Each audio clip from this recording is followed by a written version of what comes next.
आज morning walk gym बंद असल्यामुळे रस्त्यावरती आणि गाडीची ट्रेनिंग करत असता असं आढळून आले की कोरमॉल सर्व्हिस रोड मागील 3 वर्षात नव्याने बांधला. कोरमॉल सर्व्हिस रोड मागे 3 वर्षात नव्याने बांधला आणि 2015 नंतर वर्तक नगर नाका बीएमसी पाईपलाईन जो मधील पाईपलाईन वरचा ब्रिज होता, जो पाईपलाईन वरचा ब्रिज चंद्रशेखरच्या कार्यकालामध्ये 10 मीटर आणि 10 मीटर 15 आणि 15 20 30 मीटरच्या या बाजूचा लेफ्ट अँड राईट साईडचा बांधला आणि त्याच्यानंतर एक्सटेन्शन ऑफ ब्रिज पत्रे लावलेले दिसतात का आपल्याला खिडकीतून? हे जे पत्रे लावलेले दिसत आहेत ते बघा, हे दाखवतोय पत्रे, हे पत्रे लावलेले दिसतात. हा जो ब्रिज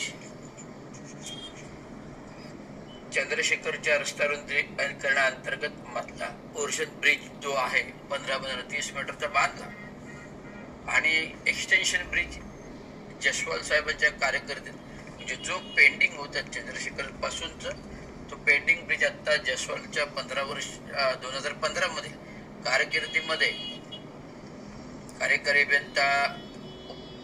अभियंता प्रवीण पापळकर उपस्थिती असताना सेवेत असताना सदरचा एक्सटेन्शन ब्रिज हा बांधला आणि बांधल्यानंतर आता जो चंद्रशेखरने ब्रिज बांधला 28 वर्ष झाली आणि तो सुस्थितीत आहे.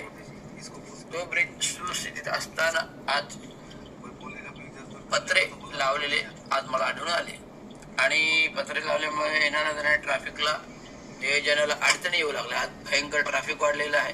त्यामुळे मागील 10 वर्षात केलेले काम पुन्हा नव्याने करणं, पुन्हा सर्व्हिस रस्ता खोदणं, कोरमॉलचा सेवा रस्ता खोदणं, हे पुढे 3 वर्षामध्ये केलेली कामं पुन्हा नव्याने रस्ते खोदून विशेष शासन निधी अंतर्गत सरकारी पैसा कैसा वेस्ट घालवायचा. आज महानगरपालिकेकडे 2 ते 2.5 हजार कोटीचं दायित्व आहे. हे 2,000 कोटीचं दायित्व असताना अजून तरी बिलं द्यायला दिलेत. आता त्या मुख्यमंत्र्यांच्या कार्यकर्ते एकनाथराव शिंदेचा जो काही 10,000 कोटीचा निधी आला, जो 10,000 कोटीचा निधी आला आणि तो निधी आला, त्याच्या निविदा कधी काढल्या, त्याची कामे कधी केली, ते खर्च कधी केले, त्याचं लेखा परीक्षण बिलकुल नाहीये. आणि आता सुद्धा मुख्यमंत्री एकनाथराव शिंदेचे सरकार गेल्यानंतर देवेंद्र फडणवीस व बीजेपीचे मुख्यमंत्री झाले आणि त्या काही एकनाथराव शिंदे मुख्यमंत्री होण्याचं कारण म्हणजे बीजेपीला सत्ता हवी होती आणि सत्ता पाहिजेसाठी सत्तेसाठी बीजेपीला सत्ता हवी होती. बीजेपीला सत्तेसाठी शिवसेना पक्ष फोडला आणि एकनाथराव शिंदेचं बोट हाताला धरून त्याला मुख्यमंत्री पदावर बसवलं आणि आता पूर्ण सत्ता भारतीय जनता पार्टीची आहे आणि मुख्यमंत्री देवेंद्र फडणवीस आहेत आणि उपमुख्यमंत्री DCM एकनाथराव शिंदे आहेत आणि अजित पवारचे निधन झालं अपघातामुळे, त्यामुळे त्यांच्या पत्नी आहेत सुनेत्रा पवार. तर अशा प्रकारचं जो राजकारणाचं चित्र बदललेलं आहे आणि त्याच्यामुळे मुख्यमंत्री बदलल्यामुळे त्यांनी जे काही निधी ठाणे जिल्ह्याला, ठाणे शहराला पारित केला होता. ठाणे जिल्ह्यातील जेवढ्या महानगरपालिका आहेत म्हणजे ठाणे महानगरपालिका, कल्याण डोंबिवली महापालिका, अंबरनाथ, उल्हासनगर, वसई, विरार, पालघर, जेवढ्या महाराष्ट्रातील ठाणे जिल्ह्यातील महानगरपालिका आहेत त्यांना जो काही 10,000 कोटी निधी असा एकंदरीत 45,000 कोटीचा निधी वापरला गेला 3 वर्षामध्ये. जो 10 वर्षाचा निधी एक हाती 3 वर्षात वापरला गेला, त्यामुळे 10 वर्षाचा निधी एका 3 ते अडीच वर्षामध्ये 3 वर्षामध्ये 10,000 कोटी प्रकारे 45,000 कोटी निधी जो 10 वर्ष वापरण्यात येतो एकदाच 2.5 वर्षात वापरला गेला.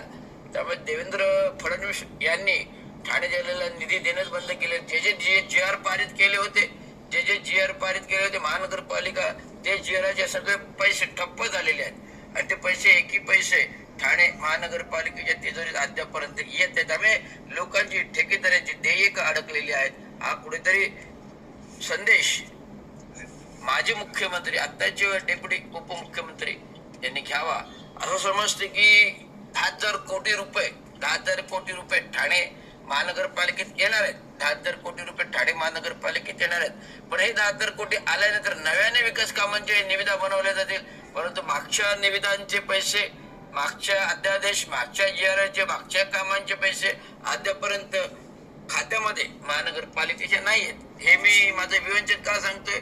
कारण असंख्य ठेकेदार, असंख्य कामगार बेहाल झालेले आहेत. कामगारांना सेवानिवृत्ती होते 5-5 वर्ष, कामगारांची सेवानिवृत्ती होते 5-5 वर्ष, त्यांना काम नाही. आता हे बघा, हे नवीन काम, आता हे दिसतंय. माझा जाणारा रस्ता हा 2018-19 UTWD केला, परत नव्याने तोडला, गटर केलं, फुटपाथ केले, बांधकाम साहित्य दिसतंय. अशा प्रकारची ही नवीन कामं महानगरपालिका काढते. परंतु आधीच 2-2.5 हजार कोटी देत आणि आत्ताच जानेवारीमध्ये निवडणुका झाल्या 15, 16, 17 आणि निवडणुका झाल्यानंतर आत्ताच लोकल बॉडी आली, आत्ताच महापौर झाले, आत्ताच उपमहापौर झाले, अजून स्थायी समिती गठीत नाही, अजून स्वीकृत सदस्य गठीत नाहीत, स्थायी समिती गठीत नाही, तिकडे. त्यामुळे प्रशासकीय राजवटीमध्ये अनावश्यक खर्च म्हणजे 2,943 ठराव केले गेल्या ठरावांची सगळ्यांची चौकशी व्हावी आणि जी 3 वर्षामध्ये कामं केली आहेत ते पुन्हा आत्ता नव्याने कामे केली जातात, या सर्वांची चौकशी व्हावी, एवढीच मागणी. धन्यवाद. जय महाराष्ट्र.